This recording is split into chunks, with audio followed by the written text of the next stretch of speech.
And the NDC is generating more drama from within than from its opponents. NDC National Speaker Dickson sparked fierce reactions this week, first declaring he's the most qualified politician in Nigeria to run for office, then boasting that Peter Obi received his presidential ticket and running mate Kwankwanso for free with zero interference. Peter Obi's ally and activist Aisha Yusufu fired back on X, describing this Dickson's interview as painfully appalling to watch, accusing him of making the party about himself instead of selling the candidates and building a winning strategy for 2027. Meanwhile, Peter Obi himself is unbothered, confidently declaring in a new interview that even if President Tinubu has 36 governors behind him, the presidential seat is still up for grabs. Let's take a look. It doesn't matter whether 36 governors are with the president. Okay. It doesn't matter? It doesn't matter. Why? I didn't have one governor in the last election, and I won 12 states. 12 states. Even after they've stolen 2 from me, I won 12 states.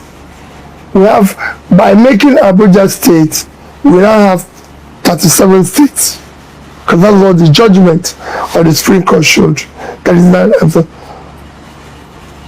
Senator Rabi Kwankwaso won one. Kano, yeah. APC, PDP, and Labour all won 12 states each. And in it, I lost 2 by the process of rigging. So I would have had 14. So it doesn't matter whether they took all the governors. What is important and what this campaign election is going to be all about is about how to make Nigeria work for the poor. Different voices, one party, and the cracks are showing. Dickson is boasting, Aisha Yusufu is blasting, and Peter Obi remains focused. The NDC needs to get its house in order, because while these leaders are arguing internally, 2027 is moving fast. I mean, I want to come to you, Aya, because I want just a brief analysis on this topic. Yeah, it's a sad thing that a new party like the NDC is undergoing so many issues. Earlier today on the show, we had somebody from the Anambra Central Senatorial District, Mr. Nwabueze Oli, complaining about the process of the primaries. I think that Nigerians deserve some form of hope.